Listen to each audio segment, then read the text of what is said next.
From the creators of Relevant Magazine, this is the Relevant Podcast. All these stories probably should be just from my therapist. I've been fighting hard and trying my best not to let you in. I can't do this all alone. I used to feel so strong, now I feel like the loser. Truth is hard to speak, but I could use the freedom. I can't do this all alone. It's Friday, December 21st, 2018, and it's the Relevant Podcast. I'm your host, Cameron Strang, and here with me in our Orlando studios on the ones and twos, our illustrious engineer, my brother, Chandler Strang. Hello. Over there on the Skype line from Loverland, Virginia, Chris Kringle, Jesse Carey. I don't know why I said that. Chris Kringle. I'll take it. Jesse Kringle Carey. That's what I should have said. It's slight. It's a little bit of a stretch with the alliteration, but I'll take it. I'll take it. Jesse Kringle. On the Skype line from Nashville, Tennessee, Tyler Huckabee. Hello, hello. It should have been. Well, one, you stole mine, and two, it should have been Tyler. It should have been Tyler. Ho ho ho Huckabee. And down the street there in Nashville, author, speaker, podcaster, cowgirl extraordinaire, Annie F. Downs. Good morning, gents. Annie. It is. La la la F Downs. That's right. That's right. It's a stretch, There you go, but Jesse. we'll It take is There you the go. last show before Christmas. It's December 21st. We will not be having, shocker here, we will not be having a new episode on Christmas Day. We think you should spend it with your friends and family, not with your podcast friends. Well, hold on. I don't totally agree with that, but I hear you. You guys are the closest thing to a family I have. Yeah, I wish someone would have run these plans by me. I was already planning on being in the studio Christmas morning, bright and early. I'll be recording. You guys do whatever you want to do. Yeah. Y'all can show up if you want to. We'll narrate the opening of presents like we did the magic show. That didn't go over very well. Did you catch that feedback when we did I saw the... one guy. I yeah. saw that, and listen, It didn't like us narrating the magic show? No, out of no, the thousands of people that heard it, one Yeah. guy said, "Oh, I didn't like that I narrated." Well, watch the video, dude. It's out. We told you Yeah. it's on Facebook if you want to see the magic, and the narration was perfect. Our What do live you- Christmas spectacular, we had a magician visit, and this theater of the mind, we had to describe the up-close hand magic he was doing. Yeah. It's not Hey, exactly an definitely did an audio excellent experience, but... Hey, well, newsflash to that guy. Guess what? There wasn't really a snowstorm on Christmas Eve that snowed you into the studio either. That is true. You got to work within the context of the show there. Okay, but I either way. kind of liked getting the descriptions of it because it was like both seeing it and hearing it. It was like getting That's right. two magic tricks for the price That's of right. one. Yeah, That's right. Yeah, I'm glad you maintain perspective about that, Tyler. I agree We with have that, we have a great show in store for you today. Coming up later, Bryan and Katie Torwalt join us. They have a new album out. They're some of our favorite worship leaders, and they've come on the show a few times. And they I was going are to say they were on my very first show a year ago. Yep. What an anniversary. they have a good sense of humor. They're funny. Yeah. Yeah, and I mean they're also just like awesome people. Like, we're going to talk about this album, which they kind of wrote going through like a tough time in their life, but it's incredible. They might be my favorite worship artists right now. Oh, really? Really? Yeah, I Okay. think so. Making Wow. a strong statement. Sorry to everybody before else that we've Christmas. had on the show this year. Yeah, Really, sorry, Jesse? Corey Asbury. Sorry. I mean, let's just list all of our podcast Yeah. guests. Don't even bother getting on I the show didn't anymore. I didn't say I don't like those people, but if they would like to infer it, then that's on them. That's on them. I mean, Sean Foyt. Sean Foyt, you grew up with that kid. I know he's a buddy, but I can objectively say, listen, here's the thing, guys. Here's the your thing. If favorite. last week taught us anything, for listeners who didn't hear, I did a takedown of what Annie thought was a beloved song, Michael W. Smith's Friends for Friends Forever. All I showed is my ability to show objectivity when it comes to artistic criticism. It doesn't matter if you're a lifelong friend. It doesn't matter if this person lives in the same town as Annie and she might encounter him at Whole Foods and get an awkward stare. I don't care. I'm willing to be objective here. And Annie, I saw the Twitter feedback. One of my favorite pieces of feedback about the songs Friends for Friends Forever, which I did a blistering takedown of last week, Right. was someone was like, Jesse's totally right. Anyone among us could have written that song in 10 minutes, no problem. I saw that same feedback. You're right. People really agreed with you on that. Lucky for me, the rest of the internet agreed with me on taking your garbage out the night before. Incorrect. That is not true. Cameron, you are I so saw full both. of it. You were all I like, saw both. I feel like it No. was divided. I feel like it was a divisive comment I saw lots of pros and cons on both sides. The people who did not agree with Annie didn't tag her in the reply. They didn't want to hurt her feelings. I went back and looked at who tagged you, and there weren't even that many more. When you dropped that little nugget of everybody just wasn't tagging me. Okay, hold on. Let me give some context right here. If people didn't hear the show last week, we had a very offhanded conversation that wasn't really that big of a part of the show.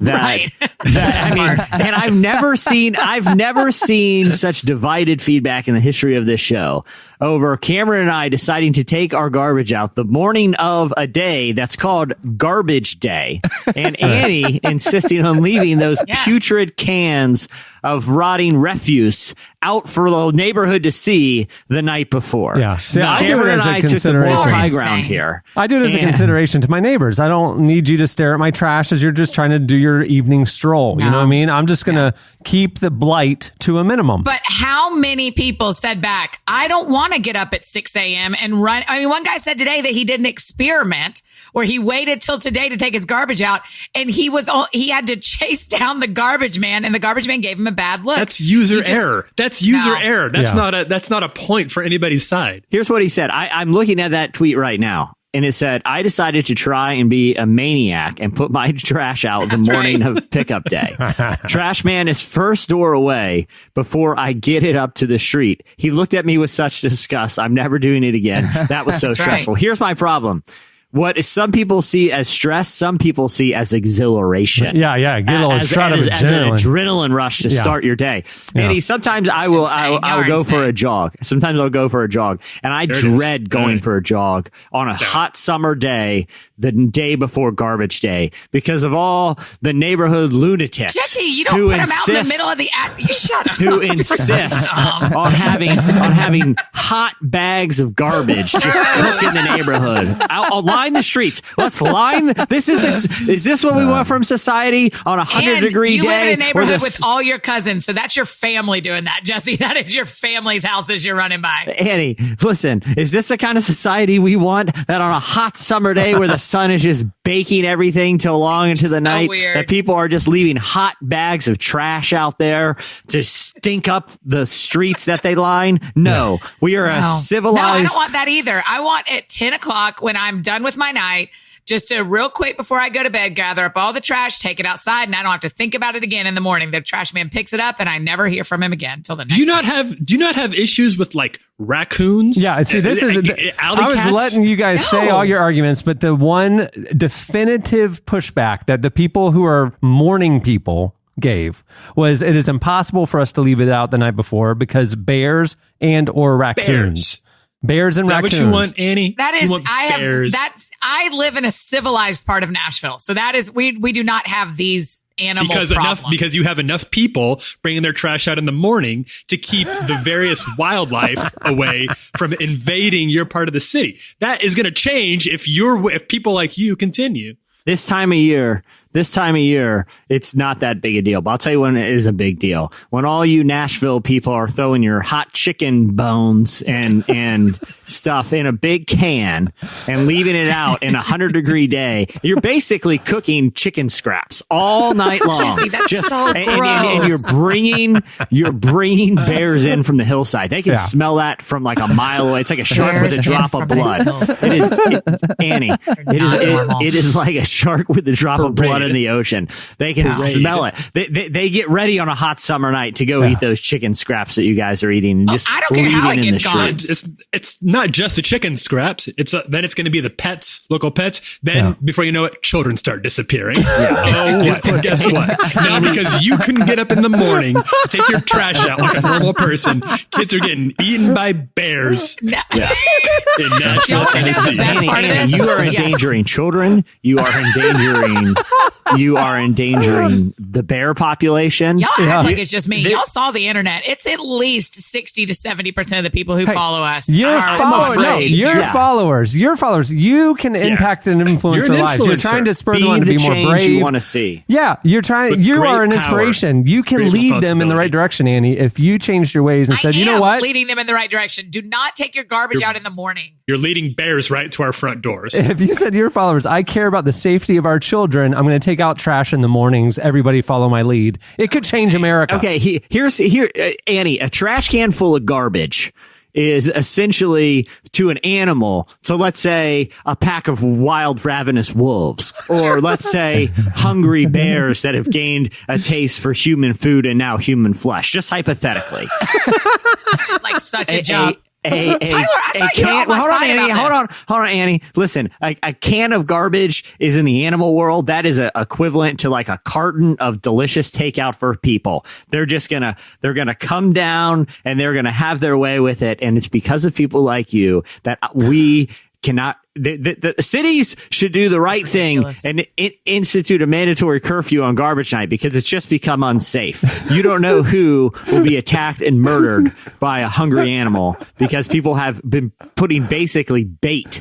They've been putting bait out in the streets. Like the idea. In the streets. Luring bears. Y'all are just insane. Y'all are all insane. It's fine. If you want, here's what, it's your life. If you want to get up at 6 a.m. and have that panic of, oh, did I take the garbage out? Oh, I got to take the garbage out, and run around your house, bag everything up. You're knocking your kids over with your garbage. Your kids are in danger in your own home. Annie, my kids are do not take alive. the garbage out. My kids are alive, Annie. No thanks to you. I would rather feel the danger of, oh no, I have to wake up at a reasonable time to drag a can to the street than feel the danger of, what if I'm coming home late on a garbage night? Will I make it from the driveway to my front door without being mauled and eaten alive? Yeah, the coyotes, man, they stalk. Yeah, hey, exactly. If I didn't think that we would open 2 shows with this debate. Nor did I, because I won it. So I didn't It's think we'd have going to well get into into it. 2019. Listen, the amount of feedback we've gotten from this, it makes me think like there should be a whole spinoff podcast dedicated to this topic. People are interested, and there's no middle ground here. You're either night trash or morning trash. No. You are either a person who Jesse does what the Bible says and rises early. I'm doing my devotions. Okay. Yeah, I'm literally doing my devotions I'm while doing the my trash devotions goes by. so early, just getting in the Word and getting built up. That I'm like, you know what, God, I will love my neighbor as myself and hope that they don't get killed by a bear today. And I will bring it out this morning, where the danger of bears in broad daylight and nocturnal predators are not a concern. I will do it today, Lord. Thank you. And I drag it out there. You're either in that camp, That's or the you're weirdest devotional anyone's ever had. or you're in the camp that gladly endangers everyone that lives within a 2-mile proximity of your hot, stinking pile of trash that's been out there all night. It's one of 2 camps. It's a simple choice. I thought, we'd open this show. It's the last show before Christmas. We'd be talking, maybe we'd talk about Christmas shopping, talk about Christmas movies, or like little things that we're all doing. Hallmark Christmas movies? You want to talk about those? I mean, I'm just saying, like, I thought we would be talking about the things of the season, not the trash debate again. I'm just saying, Jesse. The garbage of the season. Let's. I'm just reading feedback, Cameron. And this, unfortunately, this year's holiday has been overshadowed by a horrible controversy. And listen, you guys know me. I'm all about keeping the Christ in Christmas. I'm all about, taking your, I know what Donald J said this year. We're saying Merry Christmas. Well, this year, guess what? People aren't saying Merry Christmas because they're screaming because they fear that a bear is lurking behind the Christmas light. You're blinded by a Christmas light display. I don't know. I don't know when I look down the street, Cameron, if I'm looking at the twinkle of Christmas lights, right, or the glowing eyes of a bear crouching, ready to pounce, that already has eaten a belly full of Annie's takeout the night before.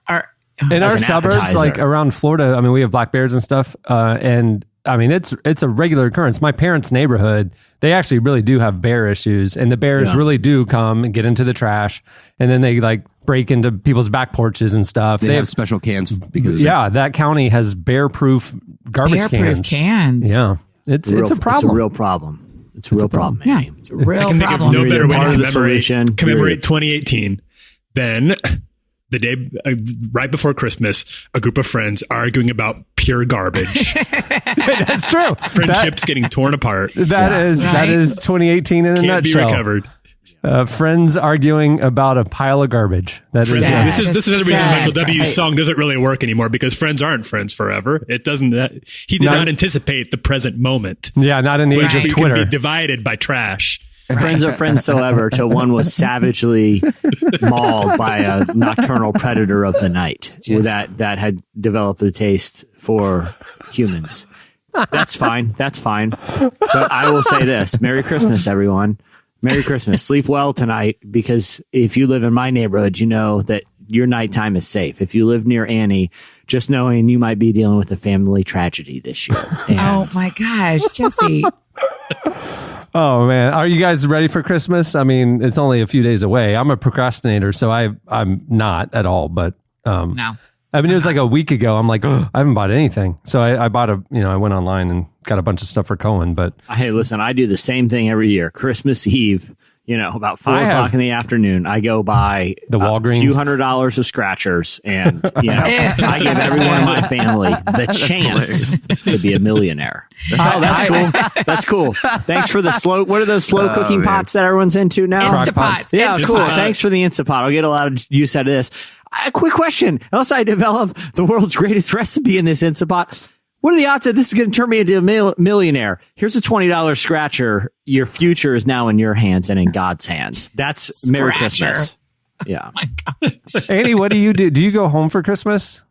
This year, my parents are coming to Nashville. So, which is really fun. Oh. We've never done that before. I know. We've been like planning all sorts of Christmassy hosting. kind of Nashville things. Yeah. So I'm hosting here. And then we're doing like my family. There's a lot of grown siblings but no little kids yet. And so we'll all do Christmas on like the 30th or something in Georgia. So I'll go down there then. I always grew up that, Christmas, we had a lot of family in the area and like within an hour drive. And so we would do our Christmas presents in the morning, and then we'd have to pack up the car and drive an hour to grandma and grandpa's house, and then sit there with all these relatives when all my great toys are at home, like I like Christmas was always stressful. I didn't like it as a kid. I always wonder when now I have a 9-year-old. When is it that I can kind of tell the family to pivot toward us? Because now I have to do the same thing with Cohen. Like we open presents in the morning and then got to pile in the car and go up to their house. When is it that the grandparents come to our house and Cohen when did y'all pivot to your? Because mine is a little bit different because my grandparents were across the driveway from us. Like we grew up on like one farm with people around. Everybody was on it, and so literally it was like walking back and forth. So we didn't do all that. So the question would be, when did your grandparents start coming to your parents' house? Never, because it was there's a lot of extended family in the region, and they would all convene at the grandparents' house, all the aunts and uncles and stuff. But we don't have that. I mean, Cohen's only uncle's right there. He can come over. And Cohen makes fun of him. So that's true. I feel, but Cameron, I know how to alleviate some of the stress of Christmas, though. Because you're talking about how stressful. Yeah. By injecting the exhilaration of maybe becoming the next $20 million winner of a $2 scratch lottery ticket I picked up on the way to your house. And maybe I already scratched it because the anticipation was just killing me in the car. Merry Christmas. Here's a losing scratch lottery ticket, but I want to know if this was a winner, we would be splitting it right now. Merry Christmas, man. It's great seeing you. I have kind of a Christmas take that I was thinking about. I think on this podcast, we've all made it pretty clear how we feel about the Christian culture that many of us were raised in, and it's sometimes it can be a little bit subpar in terms of what it delivers to the pop culture landscape. Okay. But I think one area in which Christian culture stands heads and shoulders above the lamestream media is Christmas music.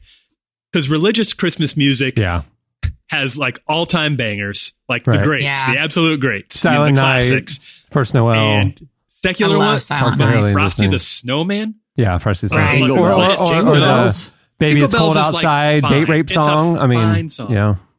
White Christmas, the Bing Crosby White Christmas is pretty chill. I mean, Do it for me. that one, when you hear the Bing Crosby White Christmas, I mean, you want to throw the sweater on, maybe a smoking jacket, like a velvety Santa hat, not like a gaudy one, but something classy, Right. Sip a little eggnog, Are you an eggnog guy, Jesse? Eggnog.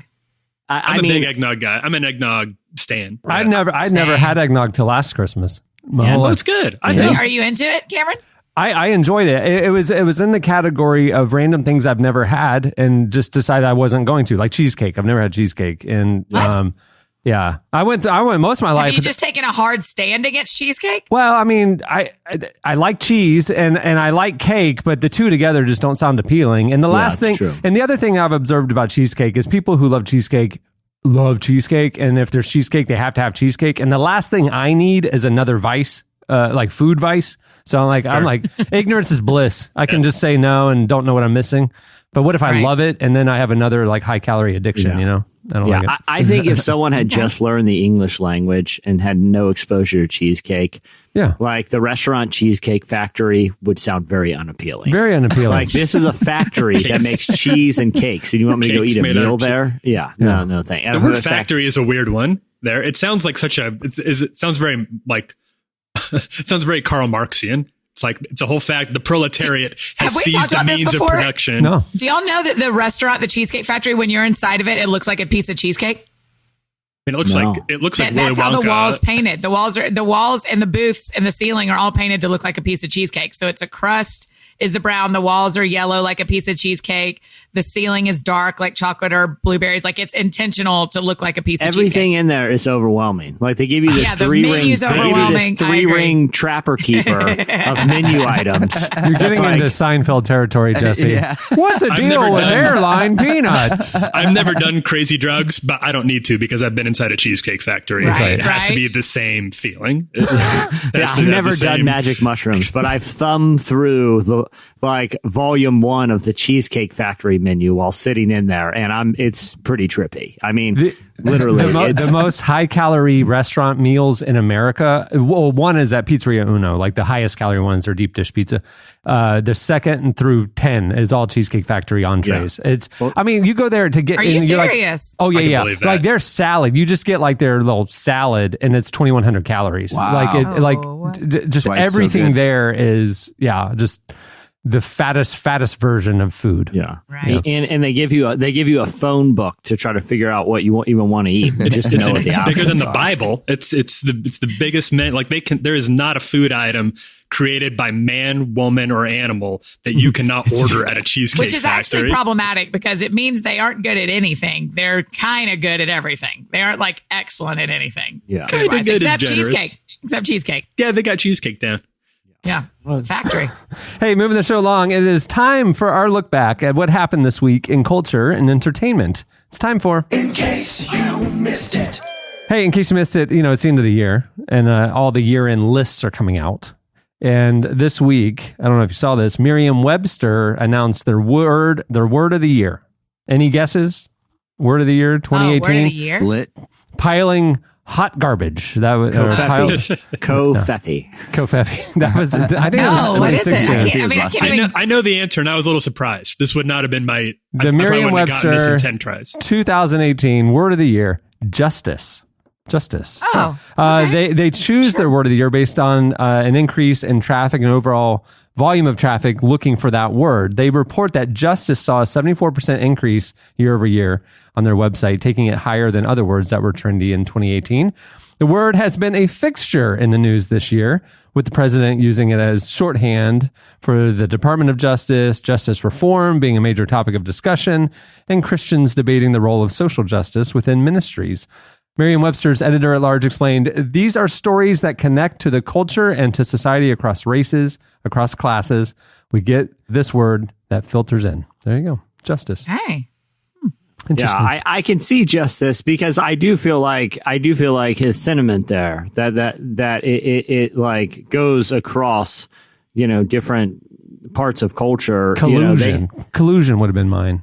Mine, maybe. boy. That makes. I like that. Well, it also is, the word they're probably picking, as you said, is a word that people want to understand better. Well, There is that's why some That's why data I would have said collusion in the sense that they just hear in the news no collusion, no collusion. What does collusion mean? Like somebody would look it up. Right. Oh, yeah, true. Right. Yeah. I kind of like justice. That's kind of cool that's a word that people want to better understand this year. 74% raise in understanding. That's pretty awesome. Did anybody else notice how it's become sort of a pejorative this year too? Like, oh, a bunch of social justice warriors crying about and Yeah, well, social justice warrior sounds kind of awesome, actually. Right, Like, that right. would be like, that sounds like a really sick job that I would like to Right. have. Like, people should be warring for social justice. It has become like, I try not to veer too deep into them, but whenever I'm in the comments section, people like to say, oh, those SJWs over at Relevant, being a warrior to Is that fight really the shorthand for it? People really say SJW? Yes. We get it a lot. Yeah. And we haven't changed our, this is social justice has always been Fascinating. pretty core to the Relevant brand. And it's like, if the state of Christianity has got to the point where being a warrior fighting social injustices is now a bad thing, I think that says more about the state of modern evangelicalism than it does about, the use of the word justice. I mean, it's just, Not to plug, but I mean, this week on the Unedited podcast, I had Richard Stearns, the outgoing president of World Vision, on there. And we talk about this because he was the head of World Vision for 20 years and how faith and justice kind of go hand in hand, or our understanding of justice as it relates to the gospel really has changed in the last 20 years. I mean, back, I think 20 years ago, the church was like, well, it's just about missions. And that's it. I mean, anything global was about missions and 1040 window and all that. And now there's a generation that has embraced a holistic view of the gospel and that justice is a necessary extension of the gospel message. And that's a huge change in the last 20 years. And we talk a lot about that. Right. It was really interesting. Yeah. But yeah. He's one of the guys that, really spurred that and really changed things for how faith leaders interacted and advocated for justice. So Rich Stearns changed the world. Dude, he really did. Not many people can that. say that, but Rich Stearns changed the entire world. His book in 2009, The Hole in Our Gospel, is one of the most important books you could read on the intersection of faith and justice. It tells his story. He was CEO of Hasbro and huge corporations, and left that corporate world when his life was changed, as it related to justice and stuff. And then he left it and went to World Vision. But he told several behind the scenes things of working with Rick Warren and Bill Hybels to kind of change how the church even talked about AIDS and stuff 15 years ago. You remember? I mean, it was almost like Christian attitude about the AIDS crisis was well, that's the wages of sin, And, they were really hands off with it.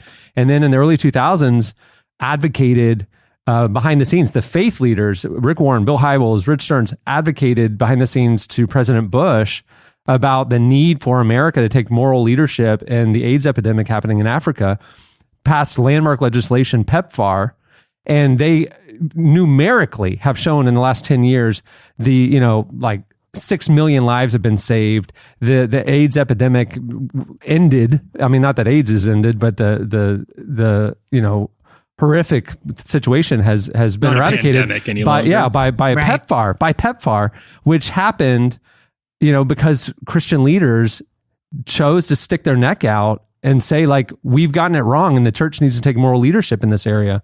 And that's what I'm saying. You say he changed the world. He literally changed the world and has spurred things both in front of the pulpit or in front of the microphone and behind the scenes that has saved tens of millions of lives. It's crazy to sit down with somebody who's truly a world changer like that.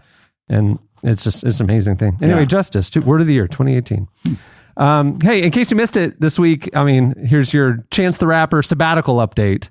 Gosh. We're watching this thing on Instagram. It's it's got us all. It's pretty compelling. Yeah, it is. This is a good story. The edge of our seat. This is a wholesome story. A couple weeks ago, we mentioned Chance the Rapper announced he's going on sabbatical because he wants to read the Bible. He said he grew up in the church and he wants to read the Bible. He doesn't know the Bible, so he's going on sabbatical to read the Bible. And now he's posting updates, how it's going and what he's learning and what he's reading and stuff. So the latest update, he says that the Bible is helping him to kick smoking. He posted an image of Ephesians 3:20, which reads, "Now all glory to God, who is able, through his mighty power at work within us, to accomplish infinitely more than we might ask or think." In the caption he wrote, "Today is my 7th day of 0 cigarettes. Leave it at the altar." That's what he wrote. Pretty cool. Good for him. Good for him. Can I have a hot take on this? Yeah. Please do. Uh-oh. I love Chance the Rapper. I love him. Also, what if you went on sabbatical and actually stopped posting because you were on sabbatical? Like, what if sabbatical was like where you were quiet and actually went on sabbatical instead of making it a social media thing? I can see what you're saying. I like that he's posting scripture and challenging his followers to, engage and seek the Lord. I mean, okay, then don't call it a sabbatical. Just say you're not working, but you're reading the Bible. Like, if you're going to call, I just had another friend do this, and I said it to her. I was like, if you're going on sabbatical, can you because what you're actually saying to me is you can't resist being on the internet while you're on sabbatical. You can't resist. I was going to say, but isn't it different if you're someone with a platform like his that can use the opportunity to share with people the impact of what taking No, it isn't different. It isn't different because he's a human who needs a break from the internet and he won't take it. Yeah, but I don't know if he said that this is about a break from the internet. I think he called it a sabbatical, which indicates you're stepping away from everything. It just bothers me. It bothers me when people call what they're doing a sabbatical and then they use it to increase their following or increase their influence and not actually rest and step away. But is sabbatical even like a biblical term, or is it more of like a construct that has meaning based on what we apply to it? Well, it's from Sabbath, and Sabbath is stopping all work and only resting and worshiping. Yeah, but Andy, why do you think sabbatical necessitates social media fast too? Yeah, I do. Because it's work. Yeah. He's working. He's increasing his influence. And so I think if you are taking a Sabbath on the day of the week that we Sabbath, that each of us Sabbath, we should. On the day of the week you Sabbath, you shouldn't be on the internet. You should be doing nothing that is for all four of us. Being on the internet is work. We are doing work if we are on the internet. And so, yes, I clearly have a real strong opinion about not being on the internet when you're. But to be fair, if you're applying like a biblical standard to Sabbath, I mean, that entails, like Orthodox Jews won't even press an up button on an elevator on the Sabbath. Yeah, John Mark Comer teaches a ton about this, and it is rest and worship. Whatever is rest and worship for you. And so I don't unload the dishwasher. I don't do laundry. Like, I don't do anything that is work on my Sabbath day. And it's really hard because it's a whole lot easier. And there's an insecurity when you're like, if I don't make a joke on the internet today, or if I don't post about my book today, or if I don't do this thing today, I mean, it is pressing up against what culture tells you that you cannot walk away. And what I would say to Chance is that post is just as influential when you are done with your Sabbath as it is right in the middle. But are you taking a break for your soul from posting? And But I mean, like, what if to him, like, reading, because one of the things was like, who wants to read Galatians with me today? And I'm going to turn on my Insta story while I read this out loud. And I want people to join me. If for him, that is, that isn't, like, let's say if it's on an act of rest or worship, like, what if to him that is an act of worship, communally reading scripture? Then don't call it a sabbatical. I'm fine with that. But I guess, like I said, it just seems like that whole, like, if we're going by the biblical standard of Sabbath, then, I mean, there's a lot that we do that we shouldn't. Not just not working, but I'm talking like I said, I mean, look at, the measures that, Orthodox followers of the Old Testament will take, where, I just feel like, isn't it more a matter of the heart than a standard that, every person has to live to the same standard, My personal perspective, if you're talking about work, he might, I mean, again, we don't know how he views his life, but he's stepping away, he's a musician, a producer. He's like, and so he's stepping away from doing anything vocational. Maybe he doesn't see communicating about his personal journey on social media as a work thing. Maybe he just sees it as community, blah, blah, blah. And he's not doing it because it's not related to music or anything or his career. Maybe he sees what he's doing on social media as a personal thing, not a work thing. And he does say that he's stepped away from work for a period. I don't know.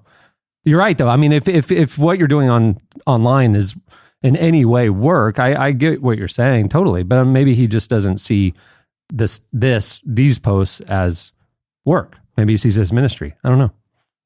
Yeah, I'm not going to win y'all on this, but you're not going to win me either. I mean, I just don't. I think, it's not that I don't see your perspective, but I just feel like, I don't feel like I have a strong opinion here. I feel like it's I like valid. Chance the Rapper. This isn't a Beyonce take. I really like Chance the Rapper. I think he's awesome. I just want, I want him to model for us there. You can walk away from the internet and not post what you are learning in the middle of a sabbatical. Like I don't know his heart, so I can't know where he's coming from and why he's doing it. What I want him to model for Christians is taking a break can be taking a break from the internet too, and not posting every step along the way. And instead, what he's modeling is take a sabbatical, but still get likes and get follows and get the news talking about you. Yeah, but I guess my thing is like, he's not a minister. He's not someone in ministry that has to model anything. You know, I mean, he's someone who admittedly coming into this, the reason he said he's doing it is because he doesn't know the Bible.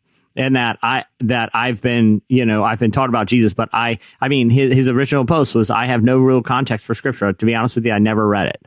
And like, so I don't feel like applying the standard of someone who has like a lifetime in ministry and an understanding of like Sabbath theology. I mean, but he sure dropped sabbatical. Right? Like, if you're going to call it a sabbatical, you better know what you're saying. Yeah, but sabbatical is also a term that's been appropriated for like a university professor in the secular world. Like a tenured professor can say, I'm taking a sabbatical, you know, and it's become synonymous with taking away from professional obligations to focus on personal ones. It's that what you just said is actually Merriam Webster is the number one definition of the word is a period of paid leave granted to a university teacher or other worker for study or travel. Traditionally, next 1 year sabbatical is going to be word of the year. So like, but the key thing on the university one is that it's a paid year or paid period of leave for study or travel. And so maybe that's his understanding of sabbatical, that because he is traveling, he didn't just like, he's not just staying home and like not working. He's in Europe and stuff on airplanes. And it's like, so he's traveling and studying scripture. So maybe like the social media thing doesn't even, it's not like the religious sabbatical. It's more like a university professor sabbatical, you know? Yeah. Okay. Hey, in case you missed it, this week, a new report found that female-led movies perform better at the box office. The Creative Arts Agency released a study that shows that at every budget level, movies that feature a woman in the lead role outperform the same budgeted movies with men in the lead. Recent hits like Wonder Woman, Girls Trip, and Arrival were all cited as examples of female-fronted blockbusters far outperforming industry expectations. Look at that. Maybe there's a shift happening. Yeah. Girls. Now the next step is compensate them equally or more. Exactly. Well, let's not. And the new Marvel movie will be a girl one, right? Yeah, Ty? Captain Marvel. Yeah. March 2019. I can't wait. Oh, I can't wait either. I'm very excited about it. I think that's really because I think that you can have the data there, and obviously the data is there. But I feel like in so many ways, for all the talk about like liberal Hollyweird, I feel like they are still like in so many ways the stereotype of an old conservative, entirely run by these like ancient, like penny pushing white men who are like, yeah, we can't put dames in front of a movie. What are they going to want next? They're so slow to change, and they are so desperate to keep the status quo of having like men up front in the lead action roles, women as the damsels in distress or the bikini models on the side. Right. And I just don't know if studies like this are going to be the things that convinces them that we need to, like, how long did it take for them to be like, okay, maybe Harvey Weinstein isn't like the best guy to be in charge of this industry. Like, it took a long time. And so I'm glad there's studies like this happening. I just don't know if it's going to be the thing that really shakes up the status quo. Yeah. Right. Okay. Lastly, in case you missed it, Amy Grant this week, this is crazy, played a Christmas-themed Tiny Desk concert at NPR. So the CCM legend joined the ranks of like Anderson .Paak, Wu-Tang Clan, Chromeo, Florence and the Machine. I mean, these little Tiny Desk concert videos that they do are famous. And they invited Amy Grant to come do a Christmas one. Here's a clip. Just the way you are, knowing this is all that really matters, to be together. I am seeing her live Saturday night. I'm seeing her in Vince Gill's Christmas show. Her and It's Vince? their Christmas show. It's like it's like a Nashville tradition to see him at the Ryman. They have like a residency. It's like a 3-week thing in Nashville. It's really fun. What? It's very sweet. It's a very sweet sister. performance. Yeah. It's always very charming. All right. I'm surprised. I am surprised that Amy, I feel like we're in the midst of kind of an Amy Grant-assance. Like, I feel like I mean, her and Tori Kelly redoing Baby Baby, right? I've been seeing people talk about her outside of like the people who I would expect to be talking about her. I've been seeing her like unironically appreciated. Jezebel did a really wonderful appreciation of her Christmas album that is it's too profane for me to quote here very much, but it was enthusiastically positive. We'll leave it at that. Really? That's crazy. I mean, next thing you know, she'll be hosting SNL just because the sentimentality, she felt like it, and comes out. I think she's too cool for SNL now. I think it would bring her down a nutch. She's got to keep her pitchfork cred right where it needs to be right now. I would say I know how we are behind the scenes when people when we're working on bringing people in or putting people on the cover or whatever. I know the process. I'm just trying to imagine the NPR Tiny Desk. They're tastemakers. I mean, Anderson .Paak has a new album, so he comes and does an acoustic set, or I've seen The Roots, or I've seen just amazing, or even back when who did I'm on a Boat, the auto-tune guy? Lonely Island. Yeah. No. T-Pain. T-Pain did an acoustic thing without auto-tune. It was transformative. It was very good. It was cool. amazing. And so I can see them going, oh, it'd be dope. What if we got so-and-so, or so-and-so has a new project, or this is really innovative. It'd be cool to do an acoustic version of that. Who in the meeting said, who we should get? Amy Grant. I mean, how many yeses? I mean, it's not just who brought the idea. How many yeses did it get? I have a theory. I have a theory. She just showed up and it was a slow day. Like a lot of people on vacation. It's around the holidays. She was touring New York with her family. She wanted to pop in, just see the NPR studios. We work in the content business. This time of year, it gets a little, it slows down a little. People are going on vacation, normal writers, and normal people. You're like, we got to spread the wings here a little. Amy Grant just knocked on the door, right place at the right time. They're like, come on up. I mean, That's mean, man. All right. I think I have an actual theory about how this happened. Okay. So the guy, the producer, writer, and editor of NPR Music is a guy named Lars Gotrich. He tweeted last night, I was quoted by Relevant Magazine today, so that's what's up. I think that Lars is a big Christian, Relevant fan, and he's the one who brought Amy Grant, because he's known about Amy since he was a little kid. Maybe. And he was like, you got to do this. You're gonna love her. Trust me, you're gonna love her. And everybody else at NPR is like, all right, sure, we'll do it. And then he achieved his real lifelong goal. She checks like a demographic box, okay, there's religious artists and we've had urban artists, we have whatever. So she represented all of Christianity in the NPR Tiny Desk mix. So that's what they think Christian music still is, maybe. Yeah. That and Michael W. Smith performing at the big George H. funeral. It's like, oh, we're having a great moment for Christian music. Yeah, 1990 CCM is having a comeback right now. It's having a good December. Yeah. How bad do you think Michael W. wishes that he was the one who got NPR and that the roles were reversed a little bit? A little Freaky Friday swap. That'll do it for In Case You Missed It. Stay tuned. Up next, Bryan and Katie Torwalt join us. So this is Christmas,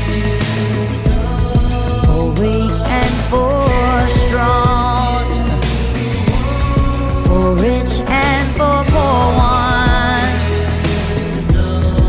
The world is so wrong. So happy Christmas, for black and for white, for left and for right one. Let's stop all the fight. A very Merry Christmas and a Happy New Year. Let's hope it's a good one without any fear. You're listening to Miley Cyrus and Mark Ronson featuring Sean Ono Lennon. The song is Happy Christmas, War is Over. Never thought I'd play Miley Cyrus on the podcast, but there you go. I kind of like her new lane. Like, now that she's gotten out of the whatever she was doing circa 2012 and is moving more into this kind of stuff, I think I'm kind of think her new stuff is kind of cool. I never thought we'd hear Sean Lennon on the podcast, but here we are. Sean Ono Lennon. He's taken both names. Sean Ono Lennon. Yeah. Hey, at the beginning of the podcast, you heard Judah and the Lion with Pep Talk and Quarter Life Crisis. Well, today's featured interview is brought to you by Squarespace. Creating a site with Squarespace is a simple, intuitive process. You can add and arrange your content and features with a click of a mouse. Squarespace makes adding a domain to your site simple too. If you sign up for a year, you'll receive a custom domain for free for that year. You can design a best-in-class online store using Squarespace's award-winning templates, customizable settings, and more, all without a single plugin, and they give you all the tools to run your business. And they also have awesome 24/7 customer support. I know you make fun of me, but I literally 2 nights ago signed up for another Built Squarespace another site, website. and I'm in the middle of building it. It's a little Just side the thing for weirdest. You're relevant. the weirdest. No. Can you reveal what it is? Oh yeah, I mean it's not a big deal. Our advertising sales team, we have a media kit, right? A PDF media kit that they send around to prospective partners and stuff with our platforms and demographics and our rates. And they've talked for years like it'd be cool if we had it like online. And so I'm making a relevantmediakit.com and just I'm putting it on the internet, and then people can request rate information, stuff like that online. Why not? It's just like if you can design an InDesign document or design a PDF, you can design a Squarespace site, so it's pretty easy. Hey, right now, Squarespace is offering Relevant Podcast listeners a special deal. Go to squarespace.com/relevant for a free trial. And when you're ready to launch your site, use the offer code RELEVANT to save 10% off your first purchase of a website or domain. I tried to use it, but because I was logged into an existing account, they blocked me. I didn't get to use the code. Shocking. Squarespace, set your website apart.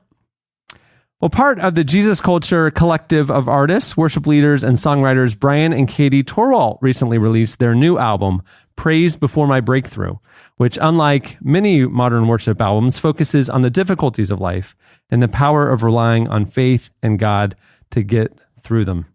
We recently spoke with the duo who talked about what inspired the project and gave us a behind-the-scenes look at some of its standout tracks. Here is Bryan and Katie Torwalt. When I only see it part, I will prophesy a promise. I believe you, God, 'cause you finish what you start. I will trust you in the process. I believe you, God.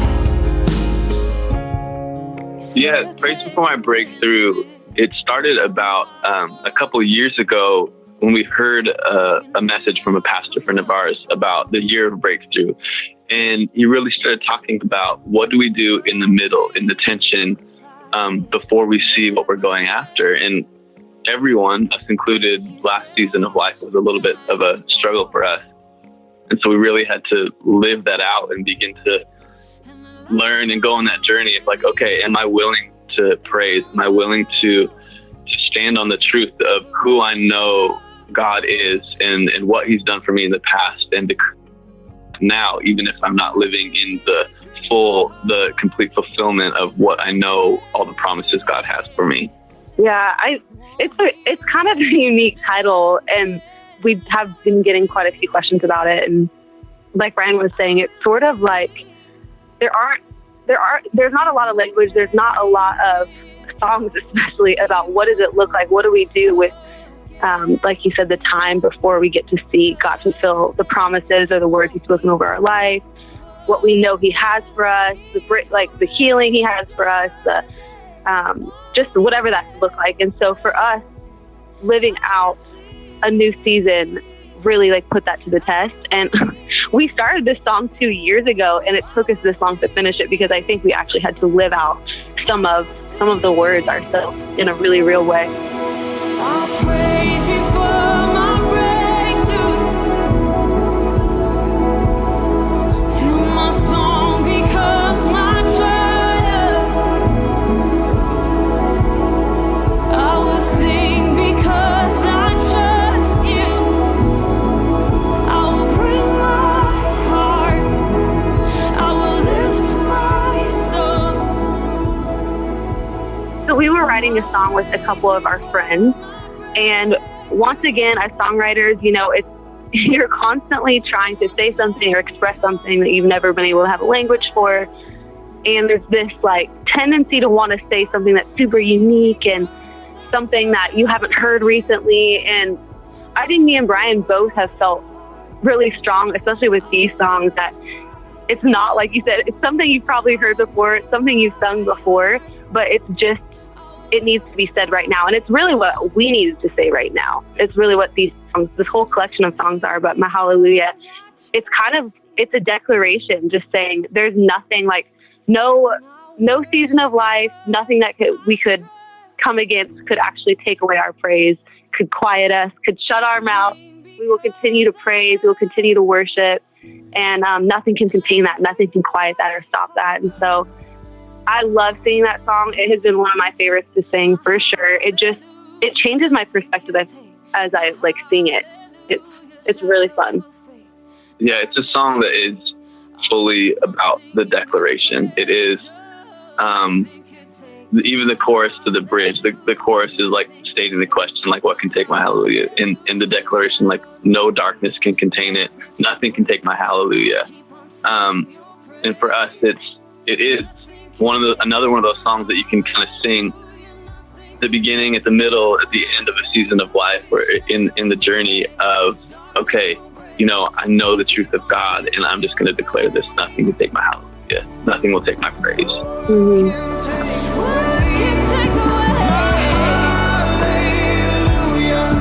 No darkness can contain my hallelujah.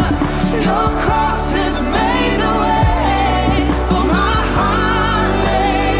hallelujah. My hallelujah. Not really. It's funny, that song, it started out as just really the simple chorus of be with me. I just want you to be with me. And the idea that we could go to the Lord and not need anything of him, but just be in his presence.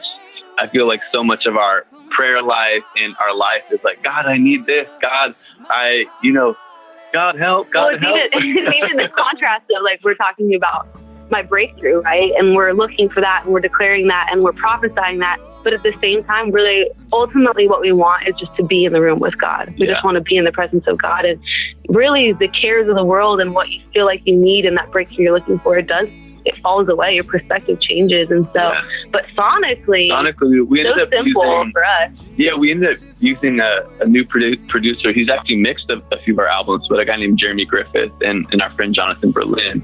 And so this was a new process for us. We went into the studio with very stripped back songs, just acoustic and vocal. And we went in, and the four of us went through one song a day, and we kind of just followed the emotion of the song and let it take us on a journey. And it was really fun and really new for us, and we really loved how they came out. And so Be With Me ended up being a surprise. We ended up writing the bridge in the studio the day that we wrote it, and for us that kind of took the song home as that final declaration of in your presence. I know where I stand. I know who I am in your love. In your presence, I know where I stand. I know who I am in your love. In your presence, what more could I need? I know I'm a child of God. That was Bryan and Katie Torwalt. Make sure to check out their new album, Praise Before My Breakthrough. It's out now. Do you still remember all of those moments you gave me shelter out of the swelter, out of the sun, into an ocean under the high tide, hiding by your side till the morning comes. At Lifesong for Orphans, we believe the church is the solution to caring for orphans. Through holistic, Christ-centered education and care to vulnerable children in developing countries, as well as adoption financial assistance to Christian families in the U.S., Lifesong invites you to join in living out God's call to care for orphans. Lifesong serves adopted families and churches at zero cost, and 100% of the donations go directly to helping children in need. You are called to serve orphans. We can help. Find out how at lifesong.org/relevant.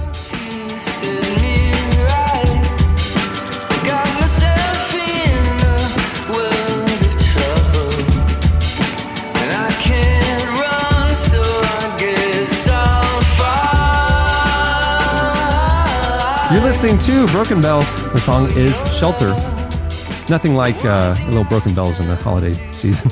Okay, it's time for your feedback. Last week, we got talking Jesse's hot tub hot take about the about Amy Grant's, Michael W. Smith's song "Friends." Friends are friends forever if the Lord's the Lord of them. He thought it's a little bit of a slightly overrated tune to be so beloved by so many. It got us thinking about other songs that are universally beloved and popular that get under your skin. They gnaw at your craw.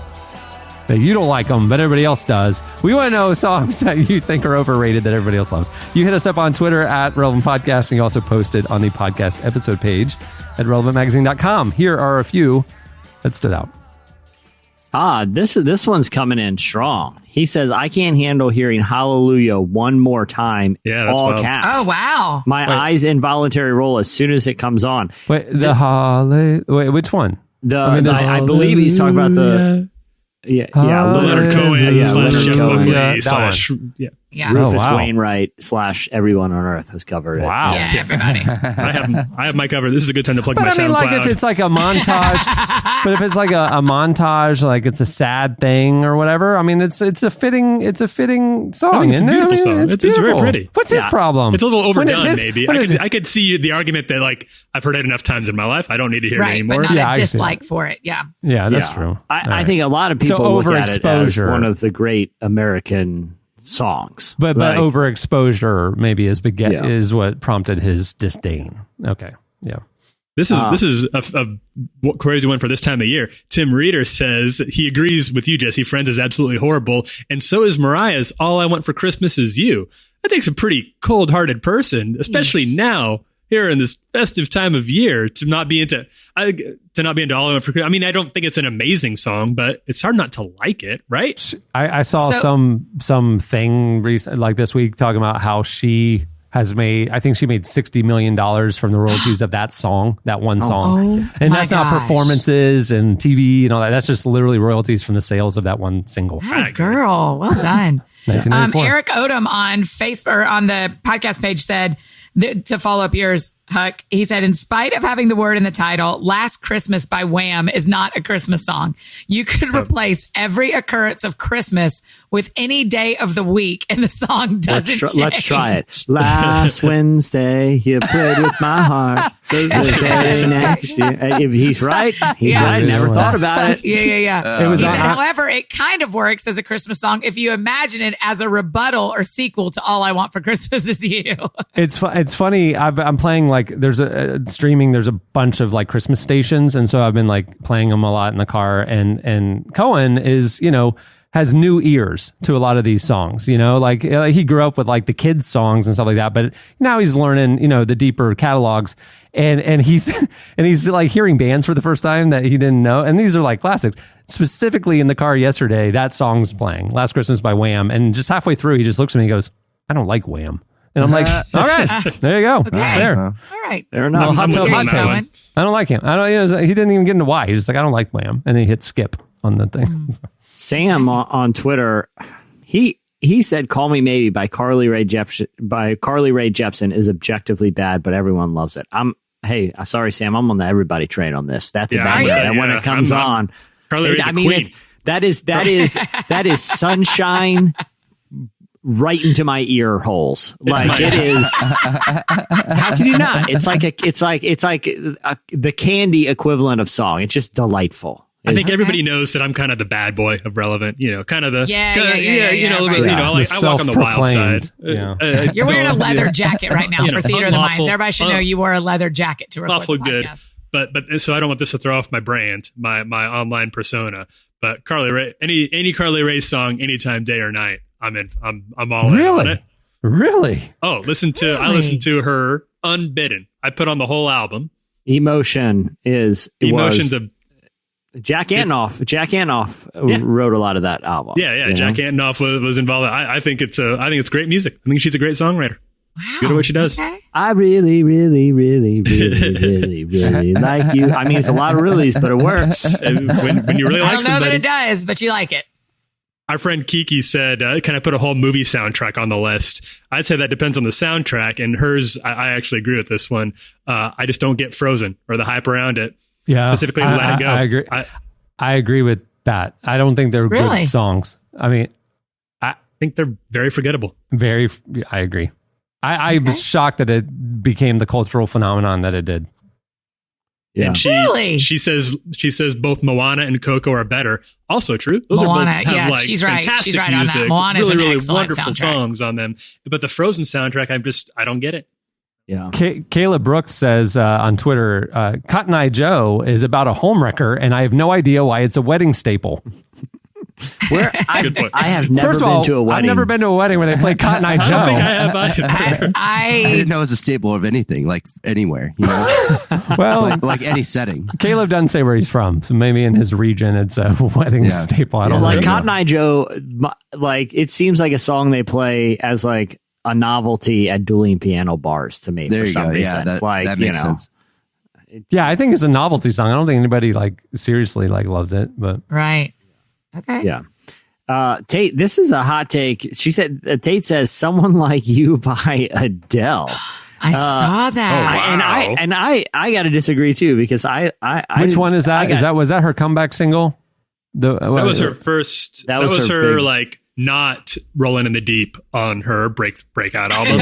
It was like the follow up single that I thought was the better single. Honestly, I like that song. What was it called? I'm sorry. Someone Like You. Someone Like You. Never Are you joking? mind, I will find. Cameron, you're not kidding. You really are having to look it up? Yeah. I wish nothing but the best. Jesse's that one. Yeah, you don't want to do this right now. Okay, but here's Tate's take. Everyone's all like, "OMG, love Adele. She's such a good singer. Here, let me play the song." Then Tate's like, they play Someone Like You, and I just hear a woman who's actually a good singer intentionally screech and whine on her high notes. Dang, Tate! Whoa, I know. Tate, She's talking about one of the Mm-mm. power voices in music. It doesn't help that people might see. Here's where Tate really gets to it. It has nothing to do with Adele. This is a Tate issue. It doesn't help that people in my dorm blasted it all the time when I was on RA. Don't worry, I had the noise violation tickets ready. I didn't even know it was a thing, but good on you, Tate, I guess. Right. No, this is Tate's a rule. Yeah, it's. I mean, You've heard that get before, it. haven't you, Cameron? Yeah, of course. It's a huge song. All Adele songs kind of have this soaring similarity when you just say the name. You know, I mean, they sound different when you hear them, but like when you just say like that Adele song, I'm like, okay, which one? There's a bunch of them. Right. So anyway. Also, Tate was kind of fun police, huh? Fun police. Handing out noise ordination tickets on the dorm room as an RA for Adele songs. Yeah, he's just a blast to hang out with. No fun cops on this show. Thank you. Carly Fail says on Twitter, "Thank You Next" by Ariana Grande, her big new single. She says she can't handle it. What did she say about it? Is that all she said? She said she can't handle it. She says I can't stand it. That's characters. it. Yeah. I like Thank You. I thought it was all right. I'm like very medium on Ariana Grande in general, but I thought it was all right. I think she has an excellent voice. I think she has a lovely personality, and I want to be friends with her. I think when people write songs, she can fit in your pocket, Annie. Did you know that? I know. She's just adorable. She's just a miniature person. Little bite size. She's just a tiny little thing. Yeah. But I always am so interested when people write breakup songs really close to a public breakup where you know, like when she says Pete by name, it's just like, man, sister, this song has a real short shelf life. I feel like she had to have that one in the chamber. I feel like she had to have that. Just waiting for that last. Yeah. I think those songwriters, they just keep them ready to go. I saw her win an award. I watched a clip of her winning an award in Europe for this song, for something. And she said, for all of you who aren't sure what's going to happen next and if you're going to be okay, just know that I'm not either. And I thought, man, this girl is hurting. And she was like tearing up. And I thought, bless her heart, you probably don't put out a song that quick. I don't know. But she I don't hate the song. I think it's kind of fun. I mean, it obviously was very opportunistic but it was billed as she did the thing that like Kanye did after his mom passed away. He just kind of like working through the grief. He just hibernated in the studio. And like 2 weeks later, 808s and Heartbreak came out, you know, like it was one of those like, you know, just but that like album's classic now. Right. But I'm saying like apparently the story was that after to work through the breakup, she went and got into the studio, and this is one of the songs that came out of that. Part of the but process. releasing it so fast was like, is what felt a little opportunistic. I wrote a kind of a Rush inspired. It's about 19 and a half minutes. A lot of drum fills.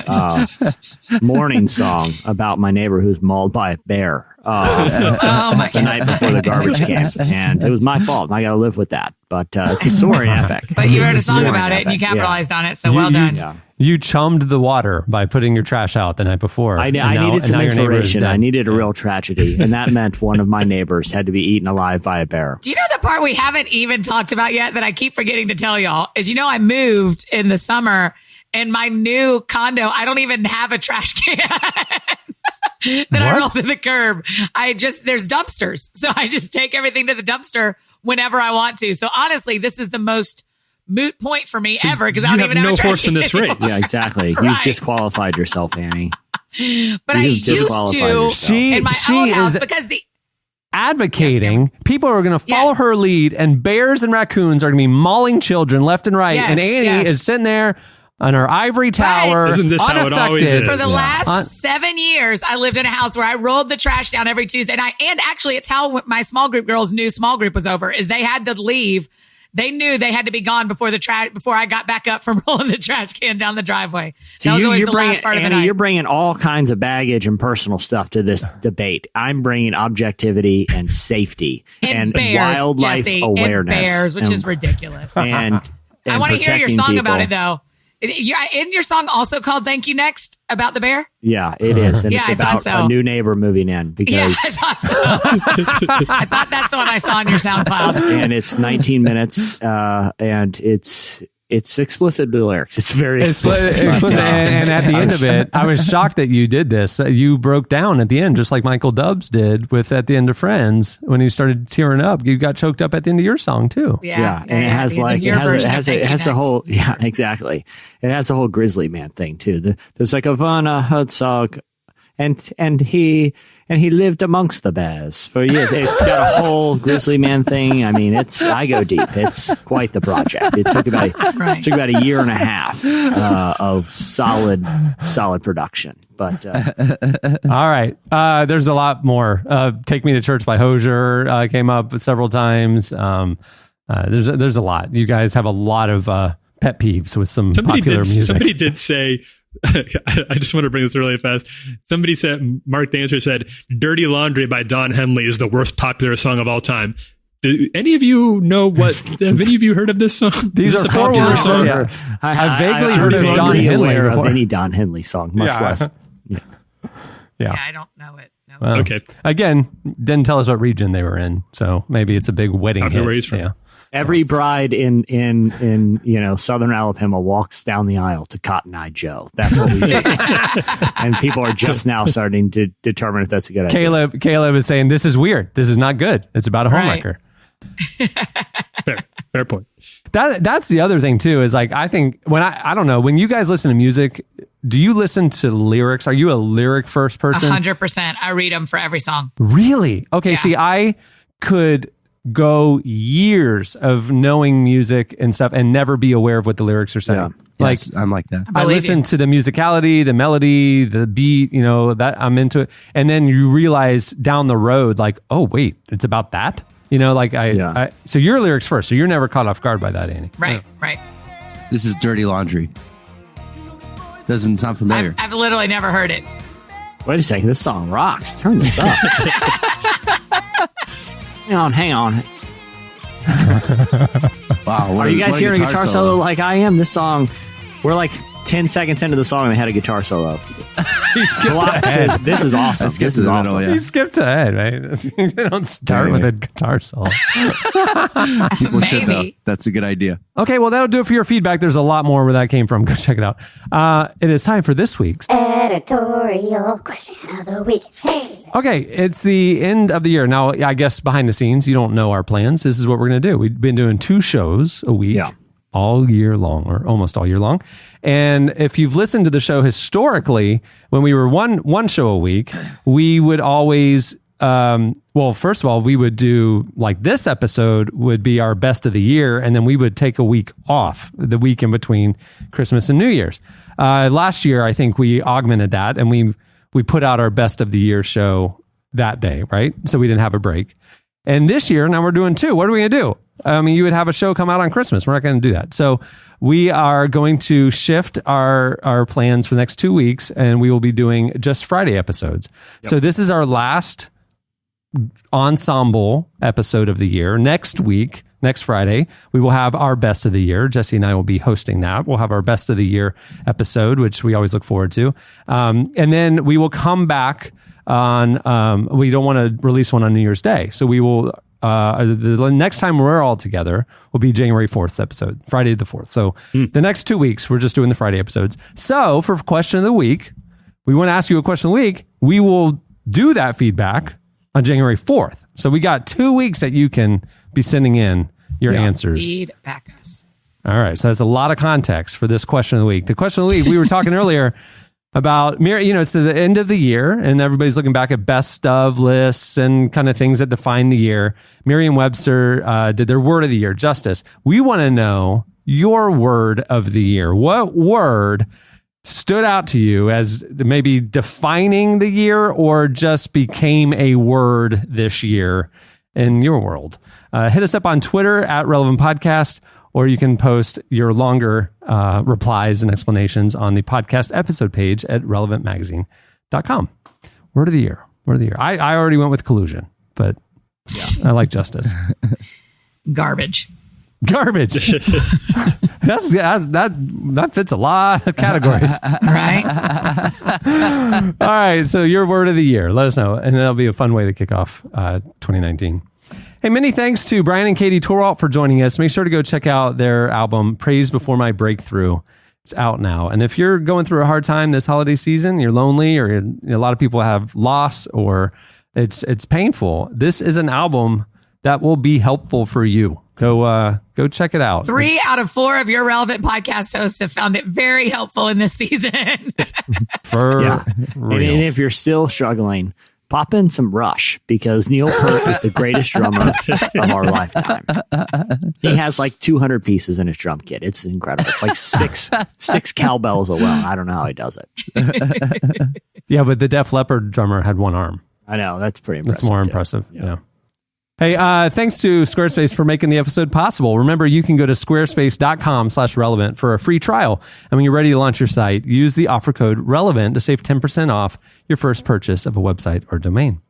Well, it's a few days before Christmas, and it is not too late to give a gift subscription to Relevant. You can like print out this little card and tell them, and they will get the magazine all year long.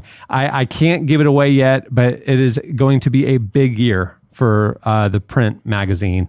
Some fun changes are in motion. So subscribe now. You can give a year of Relevant for only $14.99. Plus, you will get an extra 20% off for you to use at the Relevant store. You can go to relevantmagazine.com/give. And speaking of the store, you can order some awesome gifts for the podcast superfan in your life.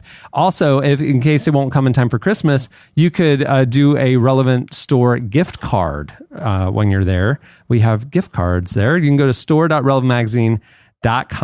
Hey, and podcast listeners, we want to hear from you. We try to do this every year or so. We want to hear about you, what you think of the show, and some different things that'll help us make it better.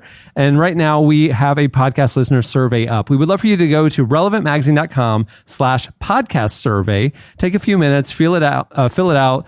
We want to hear your thoughts on some things. Too. You can have a moment. You can just think about it. Am I really feeling this podcast survey? Yeah, that's right. You're allowed to do both. We need you to respond to non-specific criticism very well. Fill it out. I'm gonna put on the Torwalt album and really determine if I'm feeling this at the moment. Yeah. Right. And as a thanks for filling it out, not just feeling it out, we are going to be randomly selecting some of the respondents to win a $25 gift card to the Relevant store. So cool. Thank you. I'll fill it out. Yeah, all of a sudden I'm feeling like I'm going to fill it out. relevantmagazine.com/podcast survey. All right, guys, we did it. The last live or ensemble show of 2018 is in the can. Next week, Jesse and I will be navigating the best of the year. But Annie, this was so much fun. You were with us for the whole year. That's right. It was It was great having you on board on the show. And I'll say, if Huckabee, you'll have me back, let's do it again in 2019. let's do it. And Huckabee, you filled Eddie's big shoes admirably well. Huge shoes. Very large Christmas shoes. Merry Christmas, guys. Yeah, I was going to say, Merry Awesome. Christmas, everyone. Happy New Year. Merry Christmas. And Hold on, speaking of Merry Christmas, I bought you all those Christmas socks with my face on them. Have they ever showed up at your house? I never got them. I've been looking forward to it. Either. Yeah. Okay, well, we're just going to keep looking because you do have Christmas socks with your face, my face on them coming to you. I've been standing out barefoot in the cold, every cold morning. Yeah, that's because you go waiting for the early mailman. morning to take out your trash. I know. Sorry. Merry Christmas. I'll get them to you. All right. On that note, we'll wrap it up. I'm Cameron Strang. Chandler String. I'm Jesse Carey. I'm Tyler Huckabee. And I'm Annie F. Downs. We will see you next week for our best of. Merry Christmas, everyone.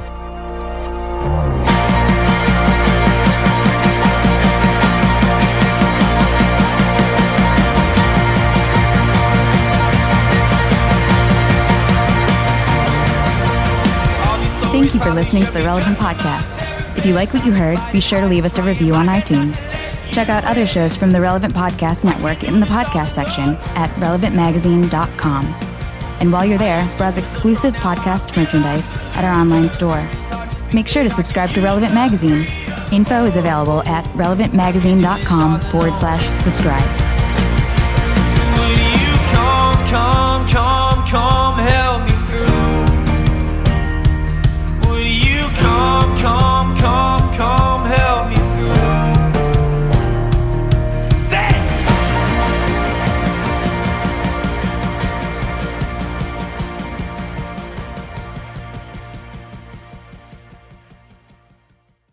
Last Wednesday, you played with my heart. Relevant Podcast Network.